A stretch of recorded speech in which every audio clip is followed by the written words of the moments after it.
Hai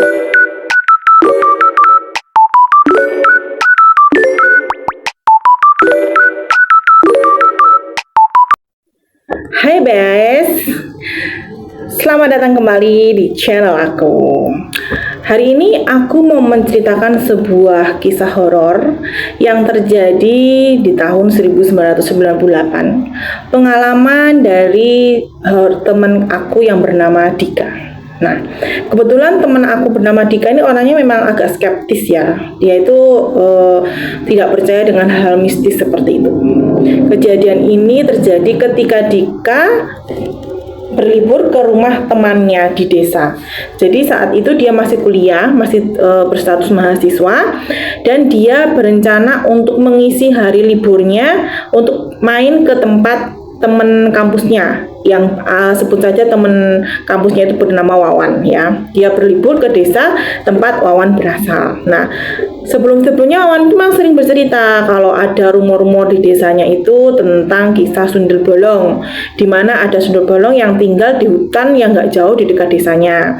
Seringkali sundel bolong itu menyesatkan penduduk desa, tetapi karena penduduk desa sudah hafal, kadang sundel bolong itu menyesatkan orang-orang yang memang bukan penduduk asli situ, ya kan?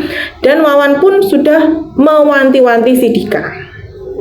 Tetapi Dika tuh orangnya acuh tak acuh, dia tuh cuek. Ketika dia main ke tempatnya si Wawan ini, dia tuh halah kayak ngeremeh nih tuh, nggak mungkin itu tuh nggak ada, hantu tuh nggak ada, sudah nggak usah percaya, bilang gitu kan. Beneran, ketika datang ke desa Wawan, si Dika tuh penasaran, mana Wan hutan yang pernah yang kamu ceritaan itu yang katanya ada sundel bolongnya itu, aku pengen ngecek bolongnya seperti apa. Si Dika ini aduh, memang dia tuh suka nantang gitu orangnya, ya kan? Si Wawan terus kamu tuh nggak boleh kayak gitu, hutannya itu ada di sana, jadi jalannya ke sana. Si Wawan menunjukkan jalannya, tapi kamu nggak usah ke sana, nggak usah aneh-aneh, kamu tuh di sini lagi main, kamu bukan penduduk sini, bilang gitu. Nah, karena dedernya Dika ya, dia itu yang sok-sokan nantang-nantangin hal-hal seperti itu. Pada malam hari ketika diajak nongkrong ke warung sama si Wawan, Dika ini kok tiba-tiba aku kayak sembunyi-sembunyi gitu dari Wawan, jalanlah menuju ke hutan tersebut, hutan larangan itu. Dia masuk sambil bawa senter gitu. Sebenarnya si Dika notice kok memang hutan ini kok ngeri ya kalau malam, padahal kalau siang saat Dika pernah lihat siang itu hutannya kayak biasa gitu, tapi kok malam kok ternyata yang ngeri gitu. Nah, saat dia senter gitu tidak sengaja dia tuh melihat ada semak-semak yang bergoyang-goyang. Semak-semak yang dia senter ke arah semak-semak yang bergoyang itu, siapa di sana? Bilang gitu kan. Dengan sok-sokan dengan gayanya, siapa di sana? Bilang gitu. Semak-semak itu terus bergoyang. Didekatilah si Dika. Didekati, ketika dibuka tidak ada siapa-siapa semak-semak itu. Tiba-tiba bulu kuduk si Dika ini merinding. Kok aku merinding ya gitu. Nah, ketika Dika mau berbalik, saat mau keluar ke hutan, dia notice, dia mendengar ada suara cewek merintih. Aduh, gitu katanya, merintih. Loh, dia bingung, aku dengar suara cewek merintih. Dia senter ini ke keliling hutan itu. Nah, ketika dia senter, ada beberapa meter dari tempat dia berdiri, ada seorang perempuan yang lagi megang kakinya. Disamperinlah sama dia, loh Mbak kenapa? Cewek itu, aduh kakiku nggak tahu Mas kesandung apa, kayaknya kesandung duri, kayak gitu. Dilihat kakinya, memang kaki cewek itu berdarah ya kan, itu berdarah. Terus si Dika itu sempat notice gini, tapi ini cewek bener apa bukan? Kemudian disanteri, tapi dilihat kakinya napak tanah gitu kan. Dia tolonglah cewek itu, ayo Mbak tak bantu kita diobati dulu, jangan di hutan sini.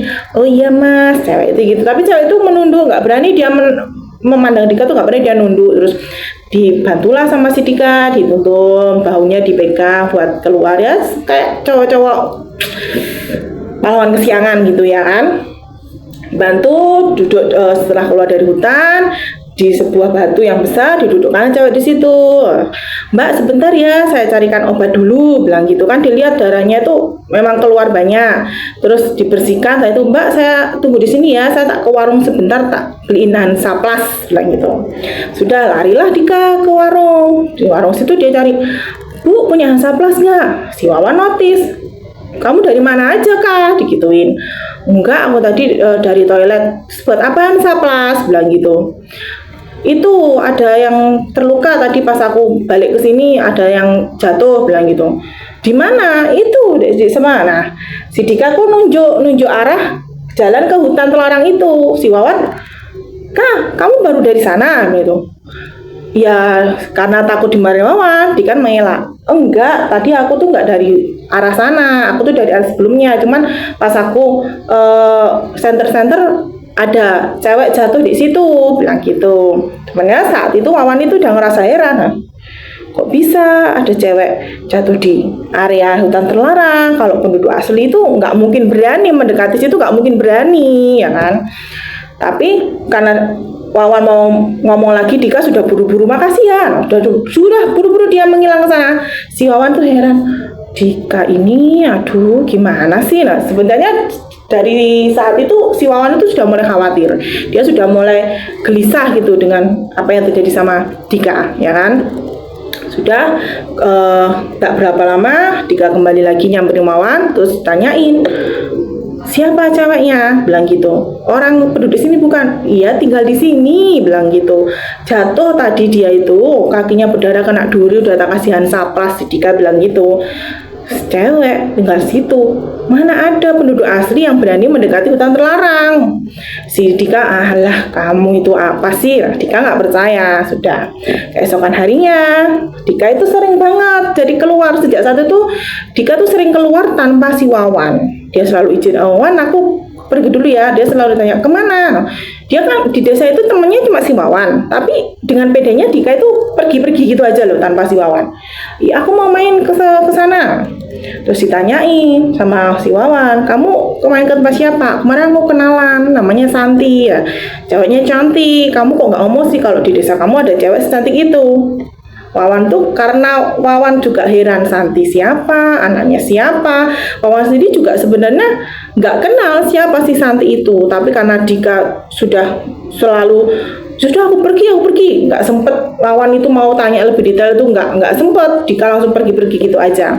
Sudahlah, Wawan ini sudah mulai gelisah, gimana ini dia punya kewiran, udah aku ajak balik aja si Dika ini, ya kan? Karena si Wawan ini sudah mulai gelisah dengan tingkah laku Dika yang sering-sering pergi tanpa dia. Terus katanya dia tuh berkenalan sama namanya Santi, sedangkan dia di desa itu tidak kenal namanya Santi, ya kan? Dia takut terjadi apa sama Dika.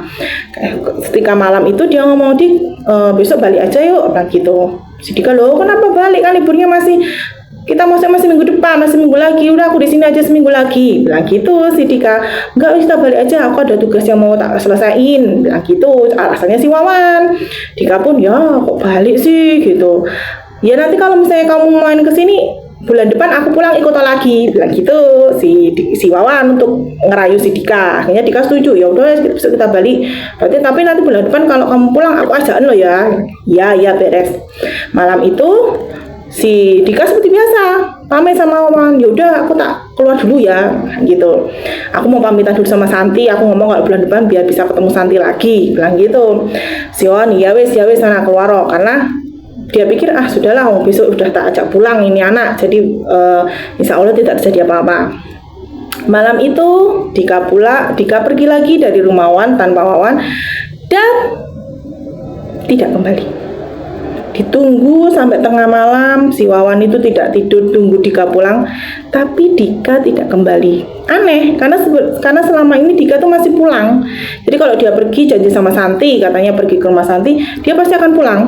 Entah itu jam 12 atau jam 11 dia pulang. Tapi ini sampai tengah malam Dika belum pulang. Ada apa dengan Dika? Kalian penasaran? Ikuti part berikutnya. Oke?